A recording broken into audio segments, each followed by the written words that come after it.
है उसको अतिथि कहते हैं। 3 लोगों को भोजन कराना जिसको बहुत विशेष माना गया है, 3 से 4 लोग हैं। एक तो जिसके माता पिता का देहावसान हो गया है और बेचारा बिल्कुल अनाथ हो गया है, ऐसे बच्चों को पालना, उनको जिमाना साक्षात भगवान को भोग लगाने के बराबर, भगवान को भोजन कराने के ही बराबर है। जो कभी आपके यहाँ आया नहीं, जिसको तुम जानते भी नहीं हैं, वो आपके यहाँ आया, उसको अतिथि के रूप में जाना जाता है। उसको भोजन कराने से ईश्वर बहुत संतुष्ट होता है। तीसरी बात बताइए, जो ब्राह्मण विद्या अध्ययन रत है, ब्रह्मचारी है, उसको भोजन कराने से ईश्वर बहुत तृप्त होते हैं। और चौथी बात बताई गई है, ऐसा ब्राह्मण जो व्रती है, व्रती है, ऐसा ब्राह्मण जो व्रती है, ऐसे ब्राह्मण को भोजन कराने से भगवान अति प्रसन्न होते हैं। वो ईश्वर के रूप में अन्न जल देने से संपूर्ण धरती को भोजन कराने का पुण्य प्राप्त हो जाता है। ऐसी महिमा का वर्णन किया गया है। आने वाले लोगों को पहले जल, देखो यहां वर्णन किया गया, जो आपके यहां आता है सीधे भोजन नहीं। महात्मा पराशर कहते हैं आपके यहां जो भी कोई आया है पहले उसको जल दें, फिर अन्न दें और फिर जल दें। पहले उसे पानी जल दें, फिर उसको अन्न दें, फिर उसको जल दें। ऐसा करने से अन्न मेरु तुल्य और जल समुद्र तुल्य बराबर हो जाता है। मेरु तुल्य सुमेरु पहाड़ को दान में देने से जितना फल है, सागर का दान करने से जितना फल प्राप्त होता है, इन 4 लोगों को भोजन कराने से, जल पिलाने से इतनी बड़ी महिमा कही गई है। एक बार फिर बोल रहा हूं, जिसके माता पिता ने जो अनाथ हो गया है उसको भोजन देने से, जो ब्रह्मचारी है, विद्या अध्ययन रत है, उसको भोजन देने से, और जो दरवाजे पर अतिथि बन करके आया उसको भोजन देने से, जो ब्राह्मण एक व्रती होकर के अपना जीवन जी रहा है उसको भोजन देने से आपका यह भोजन सुमेरु पहाड़ के बराबर और आपका जल समुद्र के बराबर हो जाता है। ऐसा महात्मा पराशर कहते हैं कि उनके घर में कभी भी किसी भी प्रकार का अभाव नहीं रहता। वर्णन किया गया। दरवाजे पर आए हुए ब्राह्मण जनों को जिन्होंने कभी भोजन नहीं दिया, दरवाजे पर आने वाले गरीब दीन दुखियारों को जिन्होंने कभी भोजन नहीं दिया, उनके सभी कार्य निष्फल हो जाते हैं उनका, और वह अंत तक वो अपवित्र हो जाते हैं। जो बिना किसी को जमाए हुए भोजन करते हैं, महात्मा पराशर कहते हैं उनका अन्न मल और उनके घर का जल मूत्र के बराबर हो जाता है। घर की रसोई की सुस्ता पवित्रता तभी है जब वह दीन दुखियारों को, गरीबों को, अनाथों के काम में आपकी रोटियां आवे। भगवान व्यास ने महात्माओं के सहित यह पूछा था कि कलकाल में जीव का कल्याण कैसे हो सकता है। तो कितनी सुंदर बात कही है। स्वयं भगवान महादेव ने एक बात कही है, उसको भूलना मत कभी। और जो आज ही मैंने आपके बीच में बोली है वो यह है कि सतयुग में मनुष्य स्मृति पढ़कर लोगों का कल्याण होता, त्रेता में गौतम स्मृति पढ़कर लोगों का कल्याण होता, द्वापर में संक लिखित स्मृति पढ़कर लोगों का कल्याण होता। इस कलकाल में जो पाराशर स्मृति के ऊपर चलकर जीवन जिएंगे उनका कल्याण हो जाएगा, उनका पतन नहीं होगा। ऐसा वर्णन किया गया है। भैया इतनी बड़ी महिमा इस ग्रंथ की है, इसलिए श्लोक बोले देता हूं फिर। कृते तु मानवा धर्म त्रेतायां गौतमा स्मृता, द्वापुरे शंख लिखिता कलौ पाराशर स्मृता। कृते तु मानवा धर्म त्रेतायां गौतमे स्मृता। कलयुग में मनुस्मृति, त्रेता में गौतम स्मृति, द्वापर में शंख लिखित स्मृति और कलयुग में पराशर स्मृति के अंदर जो बातें लिखी गई हैं, यदि उसके ऊपर हम चल लें तो हमारा कल्याण हो जाएगा। इसमें बिल्कुल भी संशय वाली बात नहीं है। तो ये आप जो सुन रहे हैं वो बड़ा अद्भुत वर्णन किया गया है। कहा गया है कि आपका अन्न दूसरों के काम में आवे। जिनका अन्न कभी भी याचक और यतियों के काम नहीं आया, भूखों के काम नहीं आया, उस घर का अन्न मल के बराबर और उस घर का जल मूत्र के बराबर हो जाता है। न देवी देवता स्वीकार करते हैं, न पुरखे स्वीकार करते हैं उसको, और वो जीवने और वो खाने के लायक है ही नहीं। ऐसा श्री महात्मा पाराशर अपनी स्मृति में इस बात की विवेचना करते हैं। बोलिए भक्तवत्सल भगवान की। भगवान व्यास ने कहा क्या कुछ ऐसी भी चीज हैं जो देने के लायक नहीं है? हाँ है। क्या है? सन्यासी को सोना मत दीजिए, स्वर्ण, और ब्रह्मचारियों को पान मत दीजिए, और चोरों को अभय दान मत दीजिए। चोरों को दंड मिलना चाहिए। क्या सुंदर बात महात्मा पराशर ने कही है। साधुओं को सोने की क्या जरूरत है? उन्हें स्वर्ण क्यों देते हैं? सोना दो अपनी बेटियों को, सोना दो अपने जामाता को। मेरी बात तो ये खैर सबको अच्छी नहीं लगेगी, लेकिन फिर भी मैं बोल रहा हूं। इसमें लिखा है कि सन्यासियों को सोना देने की जरूरत नहीं है, और ब्रह्मचारियों को पान देने की जरूरत नहीं है, और चोरों को अभय दान देने की बिल्कुल भी जरूरत नहीं है। ऐसा महात्मा पाराशर ने अपने अनुभव से लिखा होगा। इतनी अद्भुत बातें कही। बोलो बांके बिहारी लाल की, श्री हनुमान जी महाराज की, आंख के आनंद की जय जय श्री जय राधे जय श्री जय जय। राधे। और हमने तो जो पढ़ा है उसके ऊपर चलने की भी पूरी कोशिश कर रहे हैं। मैंने अपनी व्यासपीठ से बहुत बार बोला है, हमें सोना मत दो, क्यों अंगूठी दे रहे हैं, क्यों माला दे रहे हैं गले की? ये अपनी बेटियों को दीजिए, अपने जामाता को दीजिए, अपनी समधिन को दीजिए, और आपके अपने हैं उनको दीजिए। हाँ? क्या उनको देने की जरूरत है? तो कहा यति को स्वर्ण, और ब्रह्मचारी को पान, और चोर को अभय दान देना, ये बिल्कुल भी ठीक नहीं है। महात्मा पराशर कहते हैं। एक 5 मिनट की सूचना सुन लो आप, फिर थोड़ी सी इस कथा को और आगे के लिए बढ़ाऊंगा। बड़ा अद्भुत ग्रंथ है और आनंद देने वाला ग्रंथ है। 2 वाक्यों में मैं ये कह दूं, मेरा कल आना सुपताल से हुआ है, और आपको समय मिलता है, टाइम मौका मिलता है, तो ये 28 तारीख से 28 मई से लेके 4 जून तक होने वाला आयोजन इस वर्ष का सबसे बड़ा आयोजन है। इसमें आप अपनी हाजिरी लगाइए। बिल्कुल गंगा का किनारा है, माँ गंगा की गोद में ही आयोजन है। आनंद की बात यह है, वहीं भोजन, वहीं कथा और वहीं आवास, तीनों चीजें वहीं है। पैदल कहीं चलना नहीं है। 51 वर्ष पहले जिस वटवृक्ष के नीचे भगवान सुखदेव मुनि ने राजा परीक्षित को कथा सुनाई, आज भी वह स्थान बड़ा आनंद दे रहा है। वह ऐसे सुबतीर्थ में कथा होने के लिए जा रही है। मां गंगा की गोद में पूरा का पूरा आयोजन होने के लिए जा रहा है। आप समय निकाल करके आप जरूर आइए। फिर मैं एक बार आपको कह दूं, मौसम इतना बढ़िया है, वहां एसी वेसी की कोई जरूरत भी नहीं है। जिनको एसी कमरे जिन्होंने मांगे थे उनको उपलब्ध कराए गए हैं। हाँ, यहां आप कांटेक्ट संपर्क करते हुए अपना रजिस्ट्रेशन नंबर जल्दी ले लीजिए। एक कमरे में 3 से 4 लोगों की व्यवस्था, आपके साथ और भी नहीं है कोई, आप अकेले आ रहे हैं तो आपको हॉल वगैरह नहीं, आपको सीधा कमरा दिया जाएगा। एक कमरे में 3 से 4 लोग रहेंगे, और एक भक्त से सिर्फ 5,500 रुपये का सहयोग लिया जा रहा है। उसमें पूरा आपका आवास, भोजन, पानी, सब कुछ। और आप तुलसीवन आश्रम की भोजन व्यवस्था तो जानते ही है, जिसमें किसी भी प्रकार का समझौता नहीं है। बहुत बढ़िया से बढ़िया कार्यक्रम करने की कोशिश, इसलिए मैं खुद वहां पर जाकर पूरी व्यवस्थाओं को देख के आया हूं। प्रोग्राम है 28 तारीख से, और वहां काम आज से चालू हो गया है। मैदान को पूरा ठीक किया जा रहा है, जेसीबी वगैरह चलना शुरू हो गया है। इतना अद्भुत आयोजन, जो ना पहुंचे वो पछताए कि हम यहाँ क्यों ना पाए। जो रामेश्वरम नहीं गए वो कहते ही है कि इतने अच्छे कार्यक्रम को टीवी पर देखा, नहीं जा पाए, क्या करें। बच्चों की छुट्टी भी हो जाएगी उस समय, मन बना लीजिए।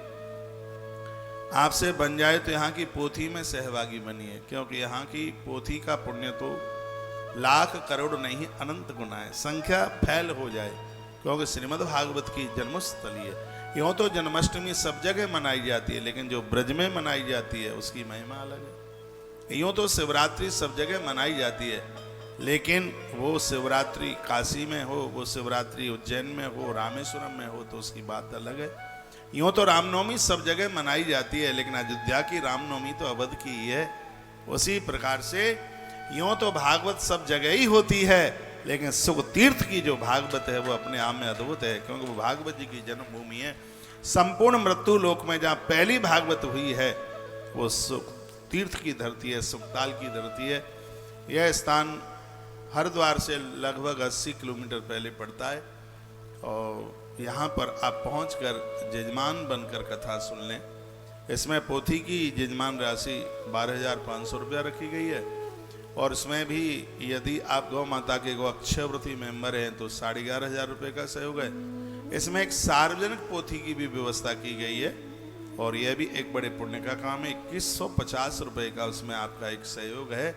तो मैं कहूँगा आप पोथी नहीं बिठवा सकते हैं तो उसमें पोथियों में आप सहयोग कर दीजिए, जिसमें ज़्यादा से ज़्यादा ब्राह्मणों को ले जाकर वहाँ श्रीमद् भागवत जी की पोथी बिठा सकें। तो उसमें आपके इन 250 रुपये में ब्राह्मणों की दक्षिणा में सहयोग हो जाएगा। वो पाठ करेंगे, प्रसाद लेंगे, कितने बड़े पुण्य की बात है। उनके कपड़े लत्ते दक्षिणा सब कुछ, उसमें भी एक किंचित मात्र सहयोग हो जाएगा। तो आश्रम के सभी नंबर चालू हैं, और आप रजिस्ट्रेशन नंबर ले लीजिए और यह सौभाग्य कमा लीजिएगा। और अब वहाँ रहने के लिए रजिस्ट्रेशन बस यही उपलब्ध है, 5,500 रुपया। आप एक हैं 5,500, 2 हैं 11,000 रुपया, 3 हैं तो उसमें इतना और जोड़ लीजिए, 4 हैं तो उसमें ये और जोड़ लीजिए। इस प्रकार से व्यवस्था की गई है। वही वृक्ष है जहाँ पर सुखदेव मुनि ने राजा परीक्षित को कथा सुनाई थी, इस समय टीवी पर उसी का आप दर्शन कर रहे हैं। ये सौभाग्य आप कमा लें। कल मैंने एक अनाउंस किया है कि गौ माता के हजारों गौ सदन बन रहे हैं, जिसमें बहुत बड़ी संख्या में ईंटों का क्रय किया गया है। 1,000 ईंट के लिए 6,000 रुपये का सहयोग, 500 ईंट के लिए 3,000 रुपये का सहयोग, और इससे कम और इससे ज़्यादा भी आप कर सकते हैं। तो इसमें आप सहयोगी बनकर यह सौभाग्य कमा लें। कुछ नाम आए हैं, उन पवित्र नामों को भी आप सुन लेंगे। एक 5-7 मिनट की यह सूचना है, इसको सुन लें। और अभी कथा चलेगी, कहीं जाइएगा नहीं। जैसे ही 1 बजे सत्संग टीवी पर कथा कटप होती है तो आप तुलसी तपोवन यूट्यूब चैनल पर जुड़ करके संपूर्ण कथा का आनंद लाभ प्राप्त कीजिए। रात्रि को 9 बजे धर्म यात्रा कार्यक्रम से भी जुड़िए। जब तक मैं आश्रम में हूँ तब तक रोज रात्रि को धर्म यात्रा कार्यक्रम का आप आनंद लेंगे। एक बार जयकारा लगाइए, बोलो भक्त वत्सल भगवान की, श्री हनुमंत बलवंत महाराज की। आइए सूचनाएं सुन लें। और मैं फिर एक बार कहना चाहूँगा, गौ माता का जो भूसा गोदाम भरे जा रहे हैं उसमें भी आप जरूर सहयोगी बने। हर प्रकार के सहयोग में आप जुड़ते हुए और ये सौभाग्य कमा लें। महात्मा पराशर की दिव्य कथा और इस कथा के माध्यम से जुड़कर ये सौभाग्य आप कमा लें। बोलिए शंकर भगवान की जय, बोलिए भक्तवत्सल भगवान की जय। जय जय श्री राधे श्याम। अभी आप पूज्य महाराज जी के द्वारा पावन पारस संहिता को आप श्रवण कर रहे थे। बहुत सुंदर सी पावन कथा, जिसमें सदाचार का वर्णन, जिसमें गुरु आज्ञा के ऊपर दिव्य अमृतमय प्रवचन, और कहा गया था गुरु आज्ञा पालयतो तस्मात्। जो भैया गुरु आज्ञा का पालन करता है वह ज्ञान संपन्न मनुष्मते, भैया वह ऐसा व्यक्ति ज्ञान से संपन्न हो जाता है। इतनी पावन सुंदर कथा जो कि बताया गया, तिलकम विप्र हस्ते न मात्र हस्ते न भोजनम, इतना पुत्र हस्ते न, देखिए पिंडम पुत्र हस्ते न पुनः पुनः न भविष्यति। ऐसा यह बार बार नहीं होता है। आप सभी पूज्य महाराज जी के द्वारा पावन कथा को श्रवण कर रहे हैं, साथ ही साथ उनकी पावन वाणी का आनंद आप इस ब्रजभूमि से ले रहे हैं। मैं आप सबसे निवेदन करूंगा, कथाओं का भी आनंद लेते रहें। कथाओं के माध्यम से अपने जीवन को और एक सुंदर मार्ग को प्रशस्त करेंगे। साथ ही साथ उनके द्वारा चलाए गए इन पावन प्रकल्पों से भी जुड़ें, जिनके माध्यम से गौ माताओं का पालन हो रहा है, पशु पक्षियों का पालन हो रहा है, और मानव जाति के लिए व उसके उत्थान के लिए परस्पर, चाहे कैंसर हॉस्पिटल हो, चाहे गुरुकुल विद्यालय हो, चाहे उनके द्वारा समय समय पर कन्याओं का विवाह हो, वृक्षारोपण कार्य हो, जल सेवा हो, ऐसे अनेकानेक प्रकल्पों के द्वारा वह मानव सेवा कर रहे हैं, जीव जंतुओं की सेवा कर रहे हैं। मेरा आप सबसे निवेदन है, आप इस पावन पुनीत कार्य से जुड़ें, अवश्य में इसके सहयोगी बने। इस समय पूज्य महाराज जी के द्वारा जो पावन अभी सहयोग की जिसकी बात कर रहे थे वो था 1000 गौ सदन निर्माण कार्य के लिए। मेरा आप सबसे निवेदन है, आप गौसदन निर्माण कार्य से अवश्य में जुड़ें, इसमें अवश्य में सहभागिता निभावें, जितना आप पर बन सकें अवश्य में सहयोगी बने। अगर एक गौ माता के लिए सहयोग करना चाहे, मात्र 7,000 रुपये का सहयोग है। 7,000 रुपये के सहयोग के माध्यम से आप एक गौ माता के लिए छत प्रदान करें, 11 गौ माताओं के लिए 71,000 रुपया। साथ ही साथ आप ईंटों के, सीमेंट के, सरिया के रूप में भी आप अपनी सहयोग सेवा राशि प्रदान कर पाएंगे।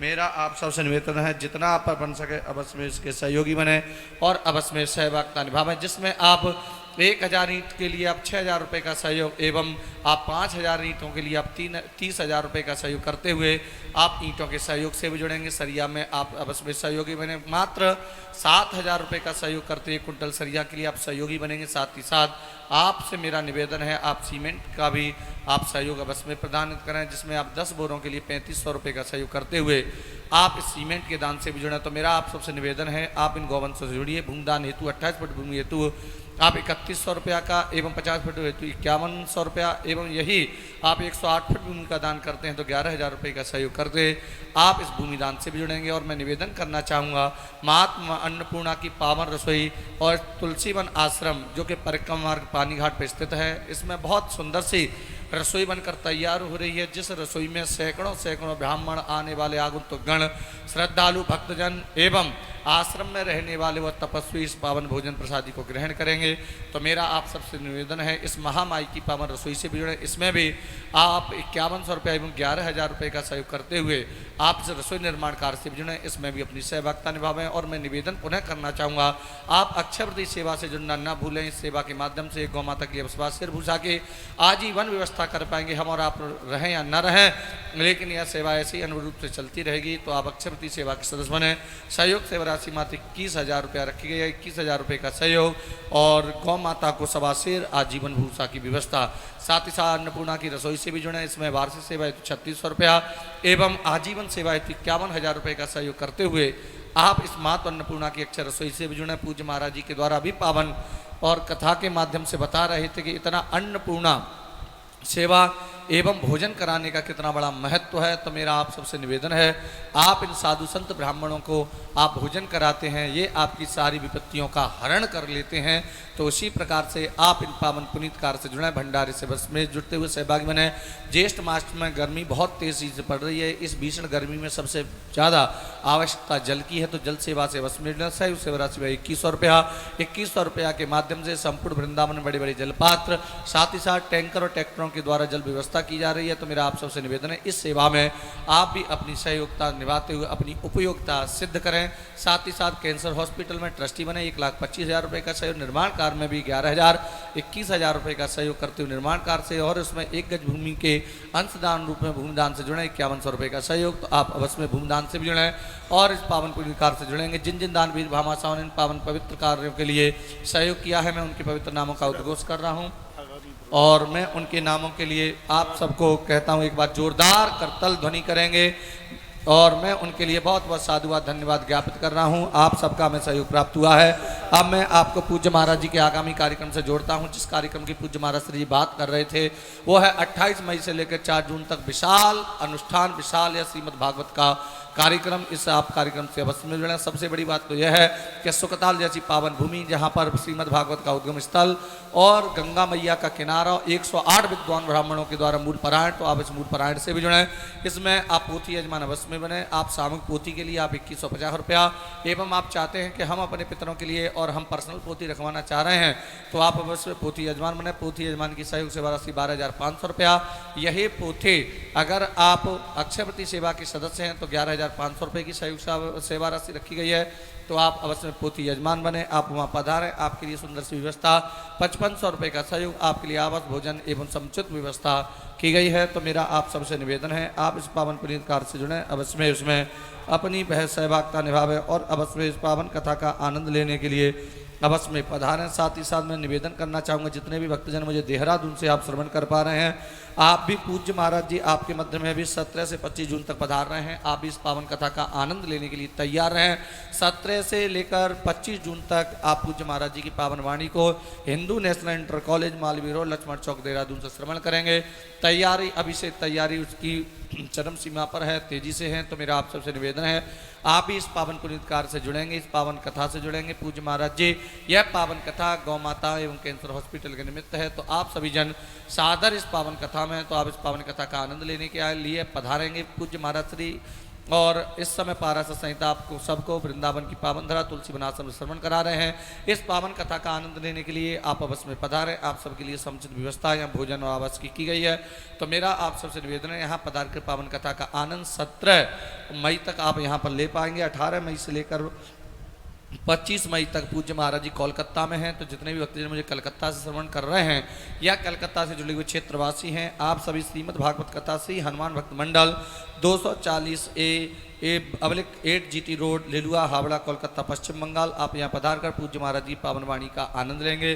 पूज्य महाराज जी का कलकत्ता की पावन धरा पर आगमन हो रहा है। आप इन महापुरुषों के दिव्य अमृतमय प्रवचनों को कथा पांडाल परिसर पहुंचकर इन पावन कथाओं का आनंद लेंगे। साथ ही साथ 26 मई को पूज्य महाराज जी श्री गोवर्धन पूजा श्री शिवदेव मंदिर जयदेव पार्क एवं भगवान दास नगर ईस्ट पंजाबी बाग नज़दीक पंजाबी बाग मेट्रो स्टेशन नई दिल्ली। तो जितने भी भक्तजन मुझे नई दिल्ली से एवं NCR आप नोएडा से, गाजियाबाद से, फरीदाबाद से, गुड़गांव से और भी अपने जी की क्षेत्रवासी जुड़े हुए हैं, आप इस पावन कथा का आनंद लेने के लिए अवश्य में शिव मंदिर जयदेव पार्क अवश्य में पहुँचे, पावन कथा का आनंद लें। 17 मई को ही पूज्य महाराज जी वृंदावन दिल्ली में है, जहाँ पर श्रीमन बावन चरित्र कथा श्रवण करा जाएगी। शिक्षक सदन सूजन महल बिहार करकरडूमा मेट्रो स्टेशन नज़दीक मानसरोवर मेट्रो स्टेशन दिल्ली। तो आप सभी करकरडूमा मेट्रो स्टेशन के नज़दीक शिक्षक सदन सूरजमल बिहार करकरडूमा में है। तो आप आपस में पधार कर इस पावन कथा का आनंद लेंगे। और मैं इस पावन कथा के लिए भूल ही चुका हूँ 28 मई से लेकर 4 जून तक इस पावन कथा के मुख्य यजमान से सुभाष जी गर्ग, माता कमलेश गर्ग जो परवाणु सोलन हिमाचल प्रदेश से हैं। और इस पावन कथा की संपूर्ण तैयारी पूज्य महाराज जी की सान्निध्यता में हो रही है। बहुत सुंदर सा आयोजन है। इस पावन कथा में बस में पधारें, इस पावन कथा का आनंद है। 5, 6, 7 जून को श्रीनारायण भक्ति सूत कथा तुलसी वनाश्रम परिक्रमा मार्ग से, तो इस पावन कथा के आनंद लेने के लिए बस में पधारें। 8 से 15 पूज्य मारी फतेहाबाद आगरा में और 17 से लेकर 25 जून तक देहरादून की पावन धरा पर कथा होगी, जो कि Hindu National Inter College Malviya Road Laxman Chowk Dehradun. तो आप इस पावन कथा का आनंद लेने के लिए पधारें। इस कथा के मुख्य यजमान श्री DM अग्रवाल भैया आशीष अग्रवाल जी हैं। तो आप कथा का आनंद लेंगे।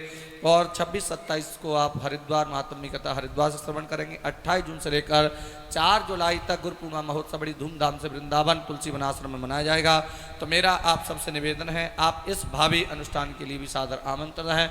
गुरु पूर्णिमा पर दीक्षा का भी कार्यक्रम है और गुरु पूर्णिमा पर गुरु पूजन का भी। तो आप गुरु पूर्णिमा में दीक्षा भी ग्रहण कर पाएंगे, गुरु पूजा से भी जुड़ पाएंगे, साथ ही साथ आप गुरु गीता के दिव्य अमृतमय प्रवचनों को भी आप ग्रहण कर पाएंगे।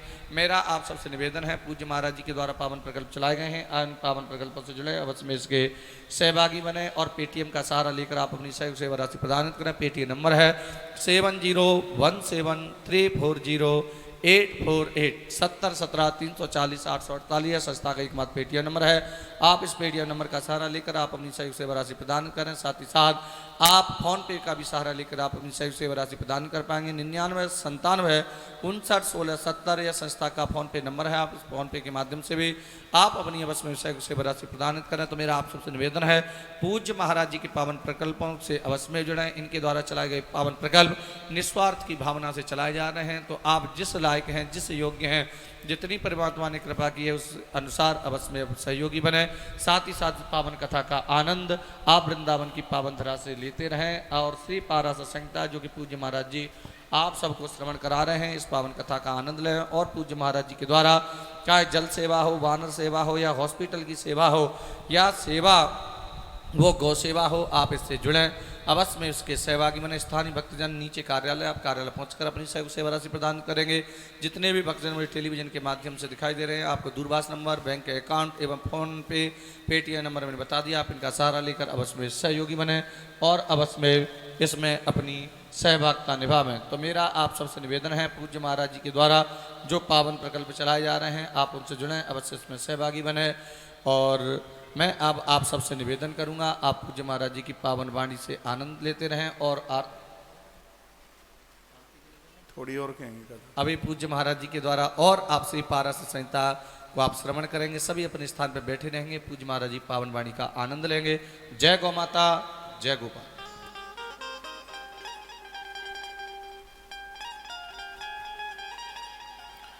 मंगल भवन मंगलहारी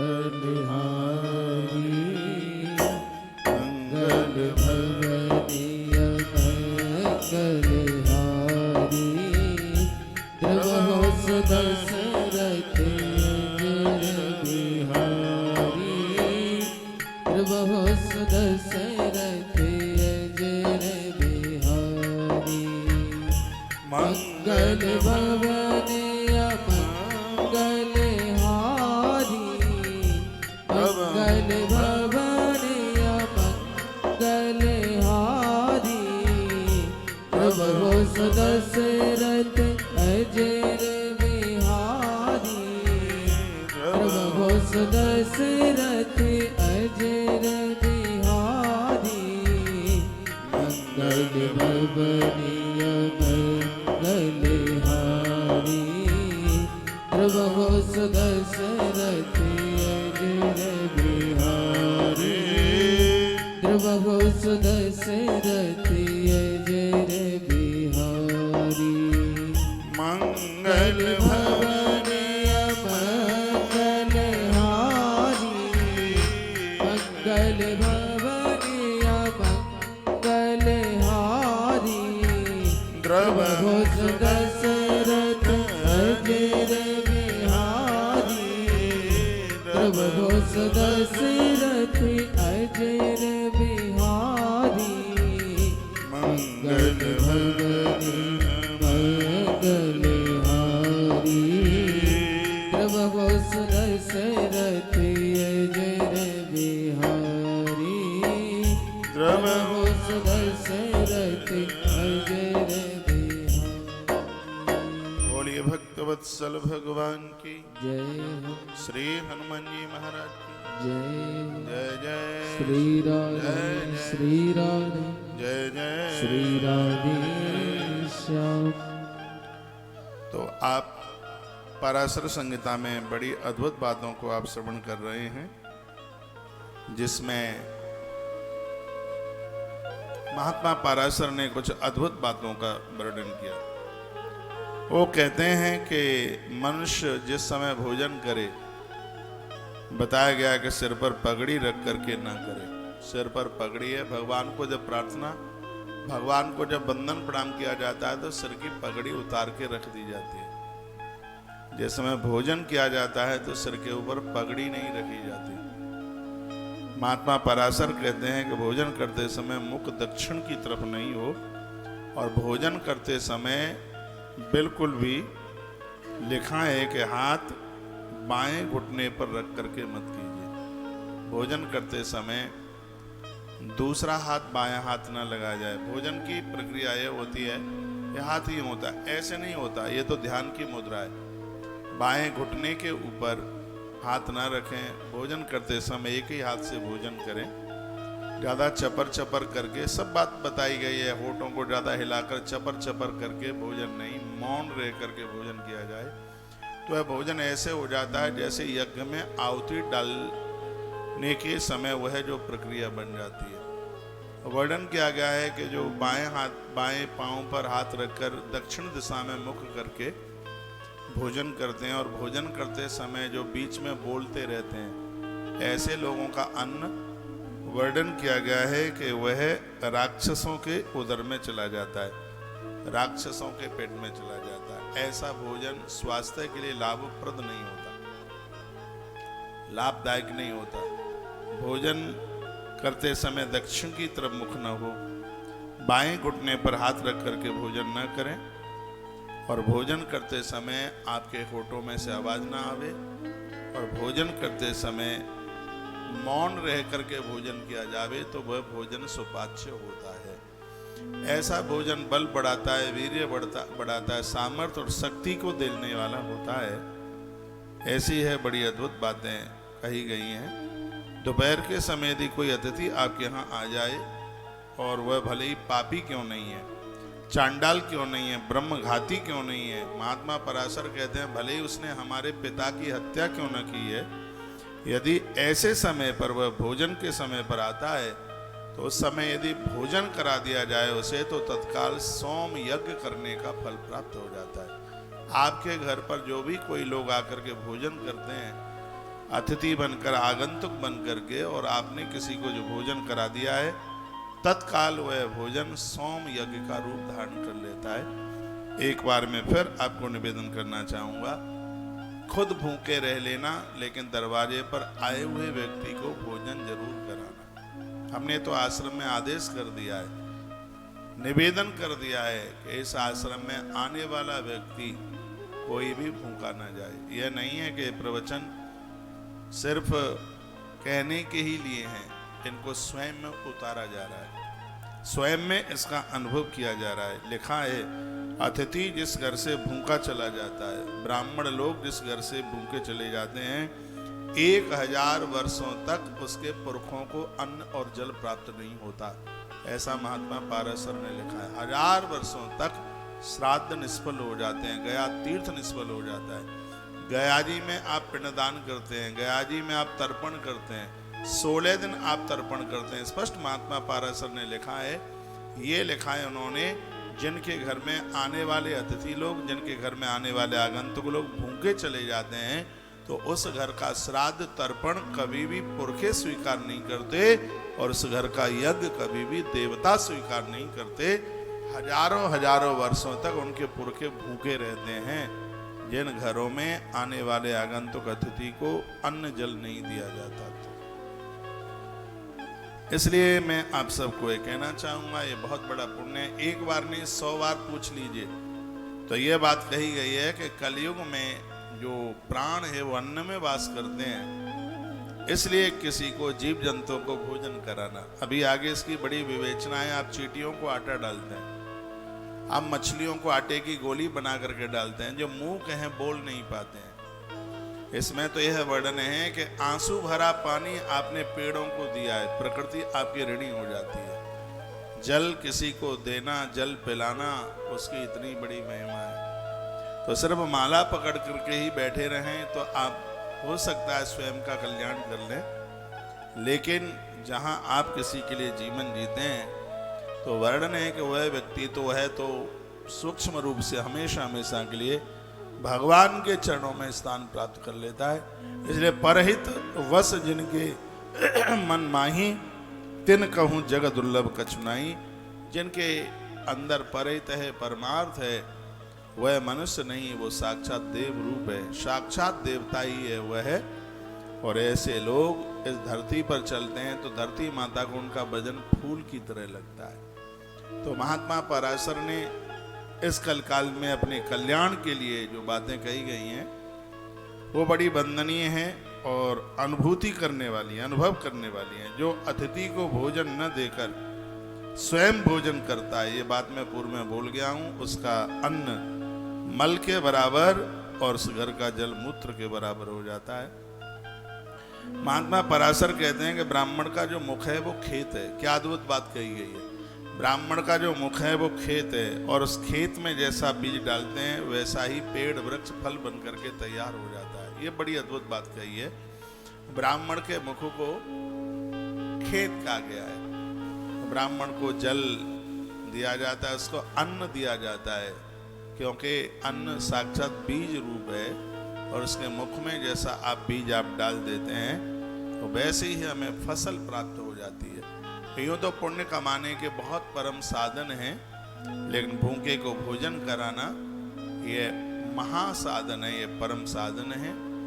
इसमें आप अवश्य में इसमें विश्वास रखिएगा।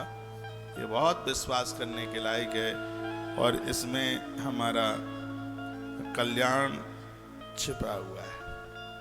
क्या सुंदर बात ऋषियों ने पूछी कि जो ब्राह्मण अपराध करता है क्या वो दंड का अधिकारी है क्या, कि खाली वो जीवने का ही अधिकारी है? तो क्या लिखा है, जो ब्राह्मण झूठ, कुकर्म, हिंसा और व्यभिचार करता है, ऐसे ब्राह्मण को राजा दंड दे देता है तो उसे किसी भी प्रकार का अपराध नहीं लगता। लगता। ऐसा महात्मा पराशर ने अपनी संहिता स्मृति में लिखा है, ऐसा ब्राह्मण उदंडी जिसकी वजह से अधर्म फैल रहा है, अन्याय फैल रहा है, जिसकी वजह से लोगों की जान जा रही है, लोगों की हिंसाएं हो रही हैं, जिसकी वजह से कुकर्म हो रहा है, अन्याय अपराध हो रहा है, जिसकी वजह से विचार हो रहा है, तो ऐसे ब्राह्मण को दंड देने में राजा को किसी भी प्रकार का दोष नहीं लगता, उसको किसी भी प्रकार का अपराध नहीं लगता। ये महात्मा पराशर ने एक बहुत बड़ी वजनीक बात कही है। ऐसा नहीं है कि ब्राह्मण पूज्य है तो वो खुरापाती करे, ब्राह्मण पूज्य है तो वो दुराचार करे, व्यभिचार करे, नहीं। वर्णन है कि राजा ऐसे ब्राह्मण को दंड नहीं देता तो उस अपराध का अधिकारी फिर वो राजा है। इसलिए अपराधियों को दंड देना ये राजा का परम कर्तव्य है, राजा का परम धर्म है। नहीं तो फिर यही बात कही जाएगी कि ब्राह्मण पूज्य है, वंदनीय है, वह भोजन कराओ, देवता प्रसन्न हो जाएंगे। लेकिन फिर वह कहीं अधर्म और अन्याय करता है, लोग यह सुन करके तो फिर कुछ कहेंगे नहीं का वो तो पूज्य है। तो क्या सुंदर बात कही गई है, ब्राह्मण वह पूज्य है, वह वंदनीय है जो अपने संस्कारों के साथ जीवन जी रहा है, संस्कारों के साथ जिंदगी जी रहा है, जिसके औरे में आकर के लोग चरित्रवान बन रहे हैं, उसी ब्राह्मण को सर्वदेवमय ब्राह्मण के नाम से जाना गया है। वही वंदनीय है, वही पूज्य। स्पष्ट लिखा है, जो ब्राह्मण झूठ, कुकर्म, हिंसा, व्यभिचार करता है, ऐसे ब्राह्मण को शीघ्र ही राजा को दंड देना चाहिए, ऐसा लिखा है। उसे दंड देने में राजा को कोई अपराध नहीं लगता। जो ब्राह्मण है वो धरती का देवता है, इसके दर्शन मात्र से पाप जल जाते हैं। इसलिए ब्राह्मण को चाहिए कि वो अपने ब्रह्मत्व को बचा करके रखे। उसके मुख में डाली गई आहुति शीघ्र ही देव और पितरों के पास पहुंच जाती है। इसलिए ब्राह्मण को मुख से बड़ा पवित्र, आचरण से बहुत शुद्ध होना चाहिए।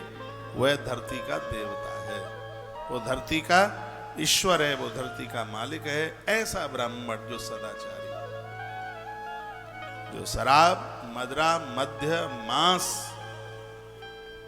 व्यभिचार, दुराचार करता है, वो दंड का अधिकारी है,